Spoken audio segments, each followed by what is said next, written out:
Sabi ko po sa inyo, pag 2028, malamang ang ratings ni Inday po, negative na. Kaya hindi natin dinidisturbo yung ganyang mga pronouncements. Ituloy lang po ninyo. Maganda yung ginagawa ninyo.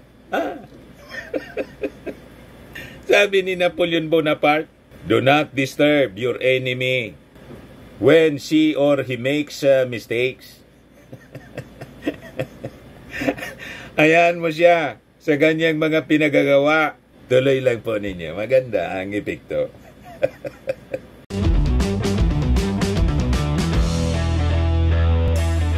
Ito naman po yung bago naming product na binibenta online. iGlow Serum, whitening po siya. Tingnan ninyo yung epekto sa aking anak na architect before and now. Yung mga inquiries po ninyo, dumiretso na lang kayo sa kanyang Facebook account, Riz Maravillas. Titanic na mga kababayan si Inday. Sabi dito sa mga balita, yung ratings po ni Inday sa survey, sumadsad sa pinakang mababa since 2022 after na mag-resign siya as DepEd Secretary at humiwalay sa ating Pangulong Bongbong Marcos. Ayan po yung balita dito sa Philippine Daily Inquirer. VP's net ratings dropped to lowest since 2022. Ito naman yung balita sa sa Philippine Star. Sara Duterte's popularity slips after DepEd exit, sabi po sa survey ng Social Weather Station. Pinagpistan po ng mainstream media yung pag-Titanic ni Inday. Lawmakers rap Sara as her ratings plunge. Tama po yung mga analysis natin. Di ba pa, mga kababayan? Sabi natin, mga kababayan, once na si Inday po humiwalay, kasi nagpanalo po kay Inday, mga Marcos loyalist, hindi man po mga DDS, kasi yung DDS po, kukunti man lang po sila. Once si Kako humiwalay si Inday, bubulusok ng tuluyan yung kanyang trust ratings. Yun nga, mga kababayan, yung nangyari, nag-Titanic po, parang yung partido ni Maudix. Sabay-sabay po. Ganyan PDP laban. Nag-Titanic. Nandito yung tatay ni Inday. At saka si Inday nandyan din. Kaya tumalon si Tolentino, mga kababayan, natira 3. Si Inday nasa loob at saka si Digong. Yan po si Inday Kamiting si Bato at saka si Bongo. Di nga kasama po si Di nga kasama, mga kababayan, si Robin Padilla saka si Philip Salvador, natatakbong senador. Nag-Titanic yung partido nila, mga kababayan. Yan talaga niya, Mr. Maravillas. Kaya po si Harry Roque, laway na po si Harry Roque na iluklok si Inday. Nanawagan na po si Harry Roque na gawing acting president now na daw. Gawin na daw na acting president si Inday. Sabi dito sa Politico News, Marcos may sakit. Harry Roque wants Sara Duterte to serve as acting president. Anong sakita niya, Mr. Maravillas, ang sinasabi ni Harry Roque? Yung the same script nila na ina-accuse yung ating Pangulong Bongbong Marcos na bangag. Kasi daw, mga kababayan, base sa classification ng WHO, yung paggamit ng pulburon, sabi ni Harry Roque, klasipikado daw yun na sakit. Yun ang naging justification, mga kababayan, ni Harry Mao. Talaga nga, Mr. Maravillas. Grabe na ang desperation. Titanic na kasi po. Yun ang sinabit ng kanilang grupo after na humiwalay si Inday sa ating Pangulong Bongbong Marcos. Sabi ko sa inyo, na once na nag-resign si Inday at kumala sa unity, bubulusok talaga po yung pangarap ni Inday, mga kababayan, na maging Pangulo ng ating bansa. Palabo ng palabo. Yun ang analysis, mga kababayan, dito ng isang congressman. Si Congressman, Manila Congressman Joel Chua, i-share ko po sa inyo ang sabi niya. Napakaganda yung analysis niya. Parehas ng mga sinasabi natin. O yan po, Attorney Joel Chua, patungkol kay Sara Duterte. Significance of Vice President Sara Duterte's drop in satisfaction ratings.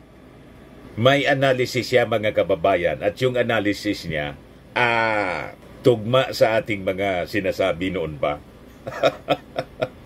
So sabi po ni Congressman Chua ng Manila, in the latest survey niya, Vice President Sara Duterte, yung SWS niya,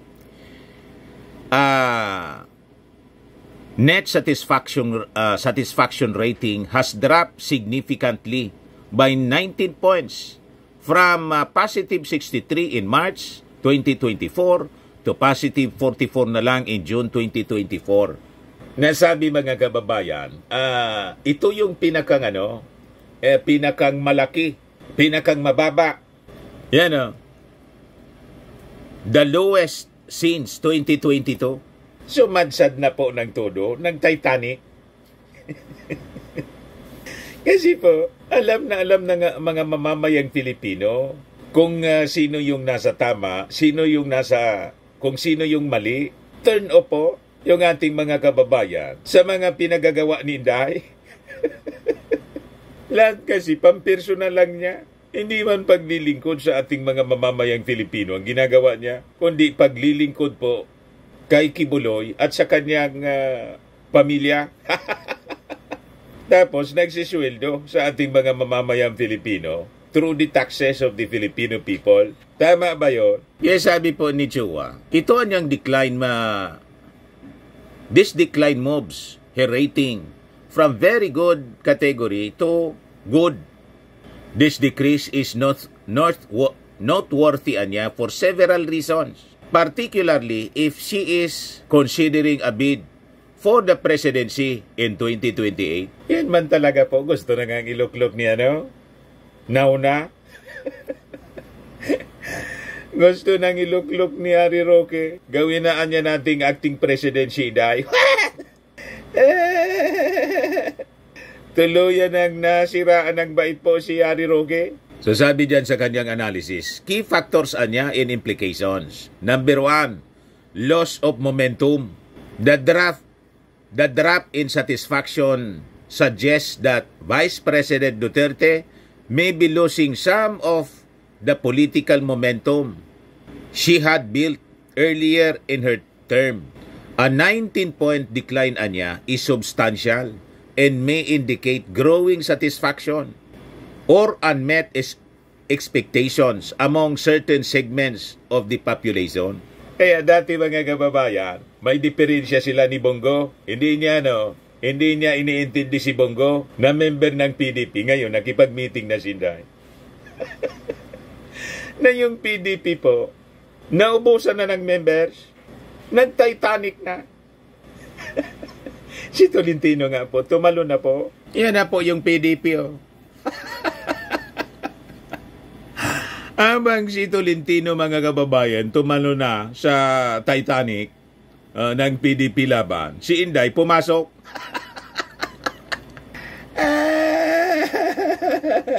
Sabay-sabay silang lumulubog, mga kababayan, ngayon.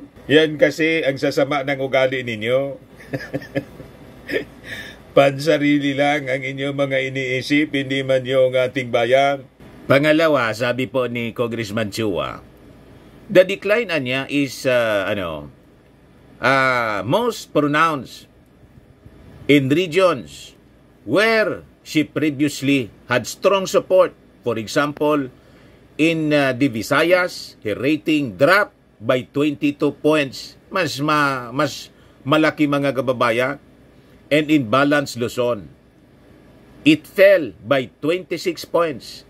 Even in Mindanao, na kanyang stronghold, there was a 7-point decline. This could signal vulnerabilities that her political opponents might exploit, especially in regions outside of her core of her core base in Mindanao. Yung mismong baluarte niya, mga kababayan, bumagsak siya ng 7 points.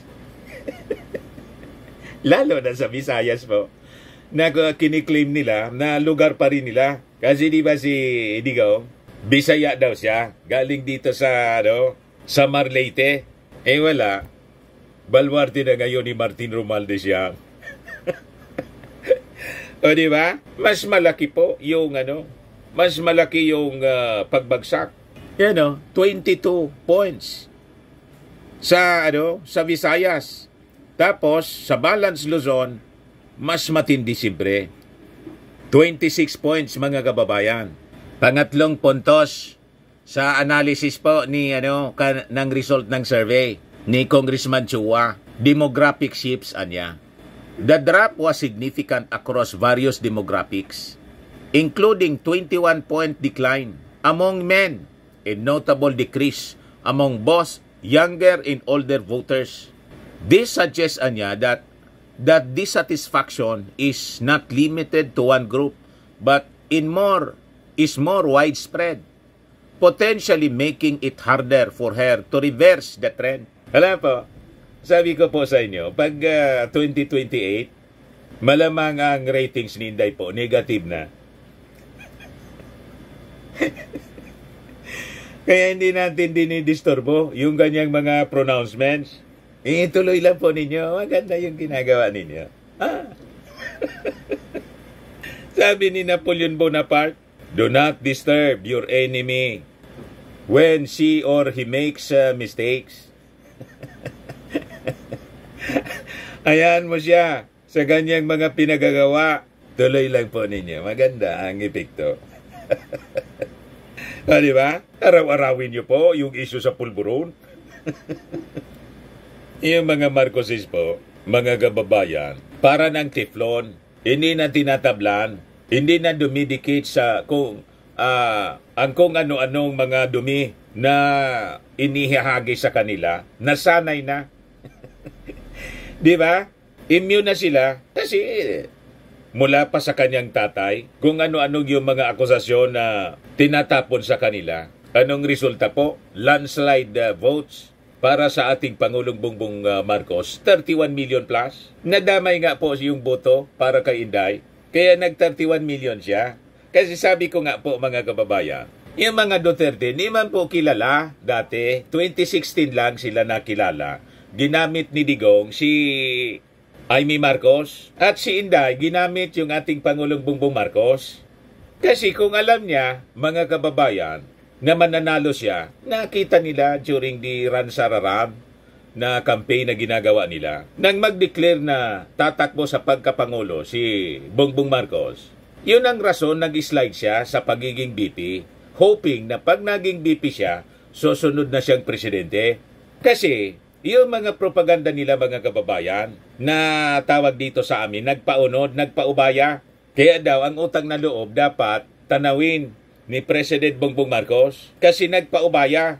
Mananalo daw si Inday pero pinaubaya kay Bongbong Marcos. Yan ang script nila ng propaganda. Hindi po yun totoo.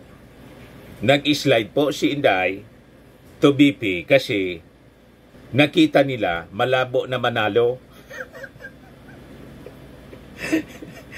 Kasi kung naniniwala silang manalo, dumiritso sana si Inday ng ransararan. Presidente yung tatay niya. Di ba? So ibig sabihin, despite na presidente yung tatay niya, hindi pa rin mananalo si Inday.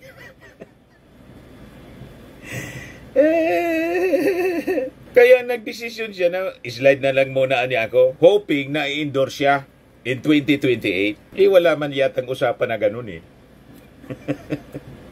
Di ba? Inassume siguro nila, mga kababayan. Kaya yan, ang akusasyon nila sa ating Pangulong Bongbong Marcos, mga parinig ni Inday, manggagamit. Baliktad po. Ang ginamit po, ang manggagamit po sila, ginamit ng kanyang tatay, yung Marcos. Kasi ang Duterte po, hindi man kilala sa buong Pilipinas. Tama pa? Ang Marcos po, 1960s pa lang, bantog na sa buong mundo. Kasi napaka-brilliant president po. Senador pa lang, brilliant senator na po. si Apolacay, lalo na nung magpangulo. 20 years na naging pangulo. Wala man pong sinabi yung pamilya Duterte, di man natin kilala. Doon man lang po sila sa Davao. At sabi ko nga, yung mga Duterte, hybrid dilawan. Marcos yung tata, yung gobernador, yung nanay, Cory. Kaya nga po, inappoint si Digong as vice mayor, mga kababayan, nang mapatalsik yung dating Pangulong Marcos. Officer in charge, OIC, di ba? Pinagtatanggal yung mga local officials noon. Yun po yung nangyari, yung simula ng karir sa politika ni Digong. Kaya huwag kayong naniniwala sa mga propaganda nila na ginamit ng mga Marcos. Yung Duterte ginamit lang, walang katotohanan. Sila yung nanggamit kasi di man sila po kilala. Nakilala sila dahil sa Marcos. Sumakay sa Marcos, mga kababayan. At yung sinasabi natin na analysis, ito yung patunay, ito yung result ng survey. Na sabi natin, once sumiwala yung Duterte sa Marcos, bubulusok, mga kababayan, ang ratings ni Inday. Ito na nga po. So ang ibig sabihin, yung mga previous ratings ni Inday po, mataas kasi yung mga Marcos supporters ay hindi pa na-turn off sa kanya kasi unity pa. Ngayon, totally na-turn off na po kay Inday, lalong nag-full blast siya sa paninira. Nag-Titanic na po yung kanyang ratings. At tuloy-tuloy yan hanggang 2028. Inday will be forced to go back to Davao. Mag-mayor na lang. Doon siguro baka manalo pa siya.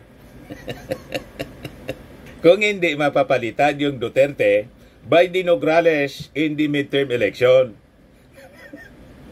Pag napalitan po yung Duterte, matalo si Baste sa midterm election, pumalit yung Nograles, sabi si Mix Nograles, tatakbong mayor, tapos na po ang kanilang politika. Tama ba? Isipulungan niya Mr. Maravillas, malamang bigyan din ng kalaban. Sa pagka-congressman. Kasi po, hindi may paliwanag yung 51 billion pesos na pork barrel kung bakit binabaha pa yung Davao. Based mismo sa reklamo ni Inday, hinanapan po ng flood control project yung ating Pangulong Bongbong Marcos. Pero hindi niya inanap yung panahon ng flood control project sa Davao ng kanyang tatay. Na nag-serve ng napakahabang panahon. Sila, pamilya nila, as mayor, at nag-serve yung tatay niya as president for 6 years. Hindi niya inanapan ng flood control master plan. Yung Pangulong Bongbong Marcos na 2 years pa lang, hinahanapan niya. Laging basag po yung argumento nila. Argumento po ni Inday. Ito na ngayon yung analysis ni Congressman Chua. Tama po ito. Truthful analysis. Number 4, potential causes daw. The decline could be attributed to several factors such as public perception of her performance in office. Walang ginawa Handling of specific issues or external events that may have affected her popularity. Without specific data on the causes, it's challenging to pinpoint exactly why her ratings dropped, but it could be related to recent national issues or controversies. Lahat man lang po ito consequences ng mga mali niyang aksyon. Yung sama-sama niya sa Naosog Rally na ikinagalit ni First Lady Lisa Marcos at nagtuloy-tuloy na, mga kababayan, sa pag-resign niya as Deputy Secretary na wala man po siyang magandang ginawa. Tama? Nakikita yon ng ating mga mamamayang Pilipino. Pinababayaan lang siya. Pinabubuilo lang siya ng ating Pangulong Bongbong Marcos. Hindi man siya nag-uutos sa kanya. May pagrespeto sa kanya. May paniwala sa kanya yung ating Pangulo na kaya niya. Kaya nga siya nilagay dyan. Hindi man pala kaya. Napilitan na lang siya na mag-resign. Number 5, mga kababayan, political ramification. Sabi rito, if this trend continues, it could affect Duterte's chances in 2028 presidential bid.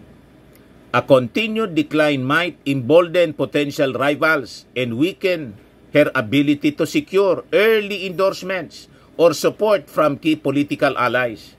It could also shift the dynamics within her political base, leading to challenges from within her own party or coalition. Wala. Iiwasan na po si Inday, pati ng mga potential sponsors or funders, mga backers. Ang pwedeng asahan niya yung ibawal man po ang foreign fund. So gagawa sila ng paraan kung paano ay yung support galing po sa Beijing magamit nila. Yung Pogo po, binawal na ng ating Pangulong Bongbong Marcos, kaya nga hindi na makabuelo yung nausog. Wala na. Sarado na yung gripo. Wala nang dumadaloy. You see, magaling yung ating Pangulong Bongbong Marcos. Gayaan niya. Yan ang ginagawa ninyo. Hindi pwede yan. Ito na nga po. Isuportado ng ating mga mamamayang Filipino. Kasi kung ano-anong krimen po. Human trafficking, AGK, drugs, money laundering. Yan binanggit sa suna ng ating Pangulong Bongbong Marcos. Kinasangkutan po ng Pogo.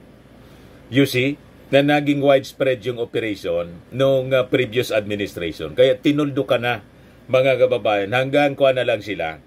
Binibigyan ng hanggang December para naman yung mga workers po makapaghanap ng mapapasokan po. Tama? Malilipatan nila. So makikita ninyo, iniwan ng lahat ng mga allied political parties si Inday. Siya yung umalis sa lakas. Yung lakas ngayon ni Martin Romualdez, mga kababayan, lalong dumami. Ang latest po, yung mga taga Metro Manila. Ayan po. Forces gather for 2025 polls. Sabi dyan, President Ferdinand Marcos Jr.'s Partido Federal ng Pilipinas on Thursday formalized alliance with the Nacionalista Party, gathering forces behind a grand coalition for the 2025 elections. Marcos led the formal signing ceremony of the alliance between his party and the NP, led by former Senate President Manny Villar at Brittany Hotel in Taguig City. Si Mark Villar po, dating Public Works Secretary ni Digong. Kay Digong yan, nakipag-alliance na po yung partido nila. Yung tatay ni Mark, si Manny Villar, nandito na po sa ating Pangulo. Tapos, si Manny Villar, si President Bongbong, ito na. Lahat na, mga kababayan, nasa administration coalition na po. Yan. Si Mark Villar, yung tatay. Si Annie Lacona po ng Maynila, kasama na din po sa lakas. Sila na lang natira, mga kababayan. Si Bongo, si Bato, si Robin Padilla. Titanic na po yung partido nila. Number 6, need for strategic adjustment. Sabi dito, the drop in ratings might prompt Duterte and her team to reassess their strategies. This could involve more active engagement with the public, addressing key issues that are causing dissatisfaction or refining her public image. Reversing this trend would be crucial for maintaining her viability as a top contender for the presidency. Ayan po, kung magawa nila, sa natura po ng pagkatao ni Inday, matigas ang ulo Childish, hindi niya makontrol yung kanyang emotion, daldal ng daldal, na hindi po pinag-aralan yung sinasabi. Ayun, iyon po ang dahilan kung bakit nag-Titanic po yung kanyang ratings. Wala man siyang contribution sa gobyerno, namirwisyo pa. Nanira na, mga kababayan, full blast na paninira. Wala man po maniwala sa kanilang kwento. Kasi sabi nga, lahat ng lumalabas sa bibig ni Inday ngayon, pati nga yung tatay, nagsabi, maniwala man na yan kay Inday. Dinadyamming lang kayo niyan. Anong gagawin namin dyan sa Senado? So, kung yung tatay nagsasabi na si Inday sinungaling, Sa bagay, yung tatay sinungaling. Paano natin paniniwalaan ang mga sinasabi ni Inday, lalo na yung mga attacks niya sa ating administrasyon? Kaya, imbes na makuha niya yung sympathy ng mga tao, parang umihip si Inday sa lusong. Backfire lahat sa kanya. Ito na ngayon, bumulusok, sumadsad yung kanyang ratings. Wala siyang makumbinsi. Hindi nila mapaniwala yung ating mga mamamayang Filipino sa kanilang script na pulburon. Na mismo nang si Inday yung nagsasabi. Yan Sara Duterte, leaders should not be motivated by cash, cocaine, or champagne. Wala mang maniwala sa kanila. Ito yung conclusion po ni Congressman Chua. Sabi niya, Vice President Sara Duterte significant drop in satisfaction ratings is critical development that could impact her future political trajectory. It highlights potential weaknesses in her current standing and signals the need for strategic adjustments. If left unaddressed, this decline could weaken her position in the run-up to the 2028 elections, making her more vulnerable to political rivals and diminishing her appeal to the broader electorate. Kaya based mga kababayan sa survey, si Martin Romualdez, yung trajectory, pataas ng pataas. Si Inday po, Titanic. Yung satisfaction ratings ni Martin Romualdez, lumampas na kay Inday, 53%. Si Inday, 44%. You see? 4 years away, mga kababayan, to 2028 presidential election. Si Martin po, sige lang ang trabaho, kasangga ng ating Pangulo, sa pagsiservisyo sa ating mga mamamayang Pilipino. Ganon. At hindi siya nagsasalita. Walang politika sa kanya. Matagal pa niya yan. Wala siyang announcement.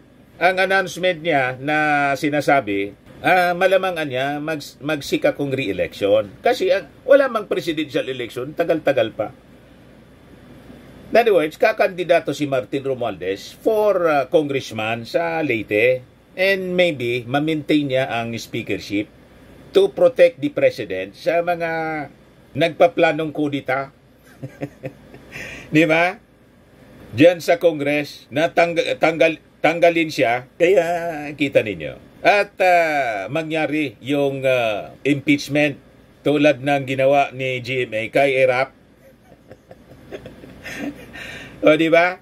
Ganon mga kababayan. Ito nga yung sinasabi ni Harry Roque. Laway na po si Harry Roque, mga kababayan. Gusto nang iluklok si Inday at gawing acting president. Yan ba? Marcos may sakit? Kailan man nagkasakit? Yung sakit-sakit ng ating Pangulo, yung dati po, sipon-sipon, yung bidko, nag-positive, ang dali-dali makarecover ng ating Pangulo. Malakas pa sa kalabaw po. Harry Roque wants Sara Duterte to serve as acting president. Nako-corner na kasi siya sa investigasyon ng Congress. Kaya gusto niya mag-acting president dito para alams na makalibre sila ng kanyang among si Digong. Pati si Bato, pati si Pacquiao. Former presidential spokesperson Harry Roque has proposed that Vice President Sara Duterte take over the presidency. Matindi po. In an acting capacity niya, as he raised the prospect of President Marcos having a chronic illness. Naniniwala kayo sa mga ginawa ninyong kasinungalingan, mga kwento-kwentong kutsiro ninyo, walang katotohanan. Yung ating Pangulong Bongbong Marcos ay negative. Dalawang bisis. Di ba? At mismong si Bato sa si Abayalde nag-certify, wala man na niya sa lista.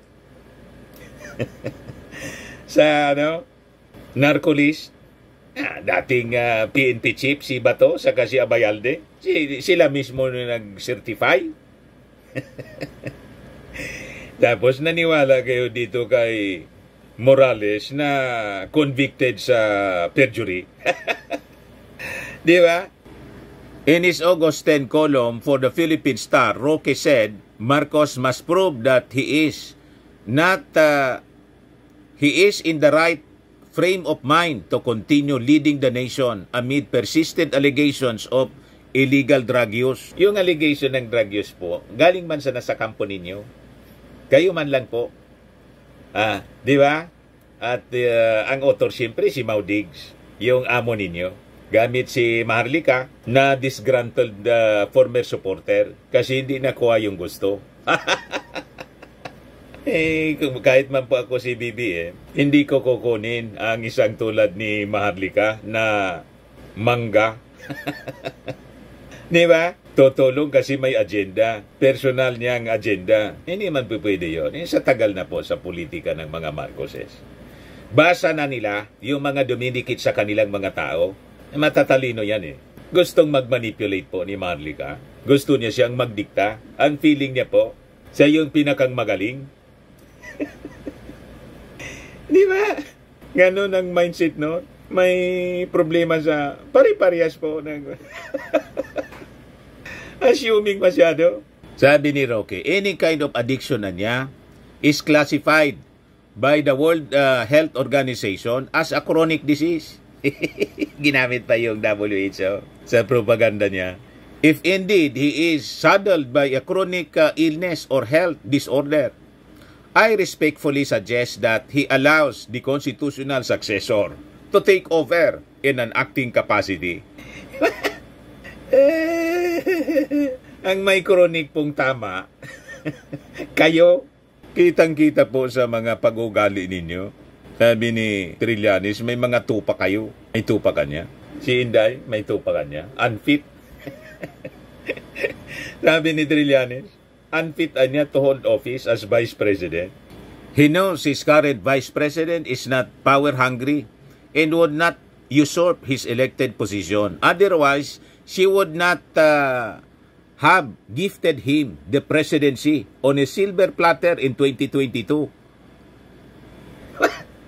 Anong sinasabi ninyong silver platter ibinigay na naging presidente po si Bongbong Marcos dahil po sa mga mamamayang Filipino, Marcos supporters, hindi po sa inyo na mga DDS?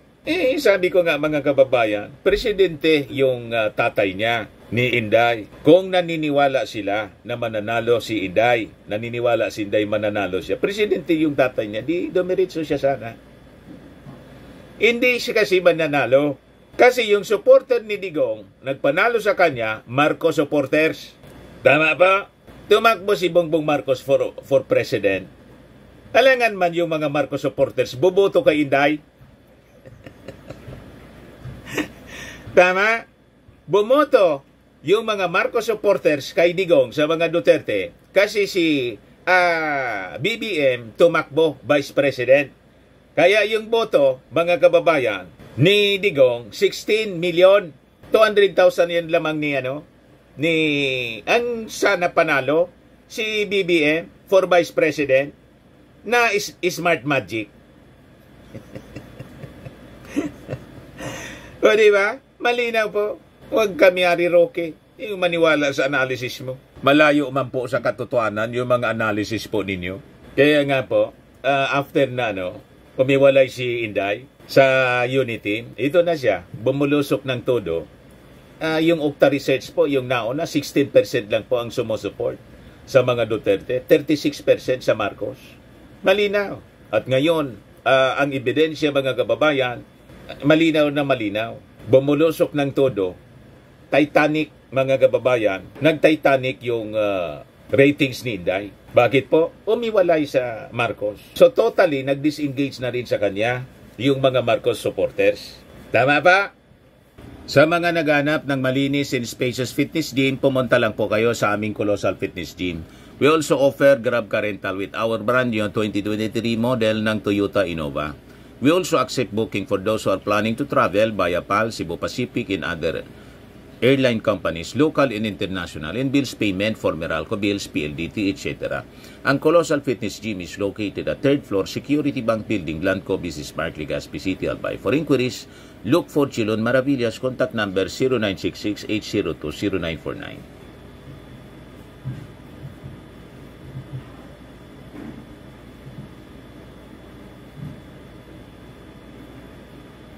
Yan po yung aming Innova. Laging na pong mga tao sa amin.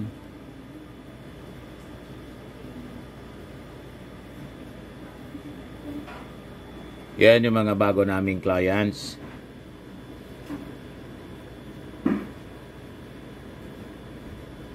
Pati mga foreigners po, British, tourist po sila. Ito naman po, international. Ito mga taga Denmark.